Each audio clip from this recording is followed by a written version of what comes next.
అందరికీ నమస్కారం అండి. అందరూ ఎలా ఉన్నారు? అందరూ బాగుండాలని, అందరూ సంతోషంగా ఉండాలని మనస్ఫూర్తిగా కోరుకుంటున్నాను. ఈరోజు నేను పుదీనా రైస్ చేశానండి ఇంట్లో. వాతావరణం చల్లగా ఉంది కదా! నోటికి ఏమీ తినబుద్ధి కానప్పుడు, వాతావరణం చల్లగా ఉన్నప్పుడు ఇలా తక్కువ మసాలాలతో పుదీనా రైస్, అది కూడా రైస్ కుక్కర్‌లో ఈజీగా చేసుకోవచ్చు. నేనైతే కుక్కర్‌లో 10 నిమిషాల్లో ఈజీగా పుదీనా రైస్ చేసేసాను. చూసారా?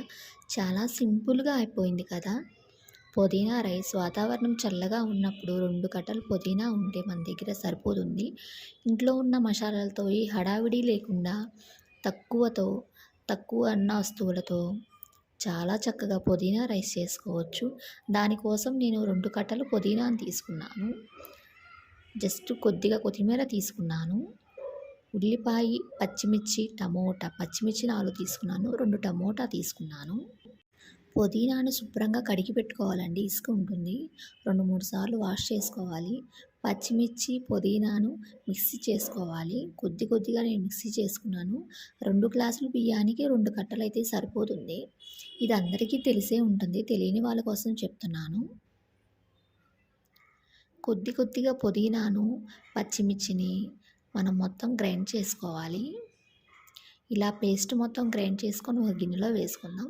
నేను గంట ముందే బియ్యాన్ని కడిగి నానబెట్టుకున్నాను రైస్ కుక్కర్‌లో. నేను మామూలు బియ్యమే వాడుతున్నానండి. బాస్మతి బియ్యం వాడతలేదు. మామూలు బియ్యమే చాలా టేస్టీగా ఉంటుంది. మామూలు బియ్యం తీపిగా ఉంటాయి కదా! చాలా టేస్టీగా ఉంటుంది.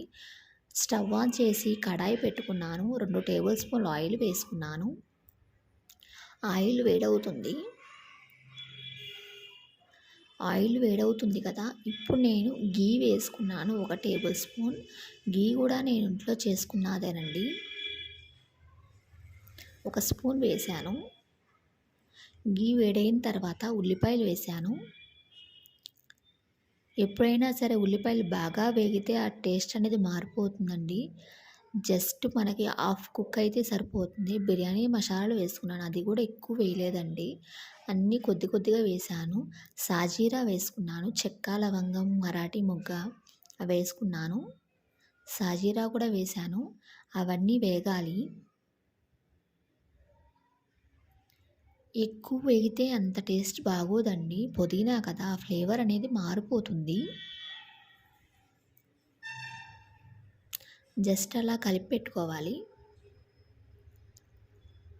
చూసారా? ఈ కలర్ వస్తే సరిపోతుంది. ఎక్కువ వేగితే మనకి చేదొచ్చేస్తుంది. చాలామంది బాగా వేయించుతారు. నేనైతే అలా వేయించను. బంగాళదుంపలు కూడా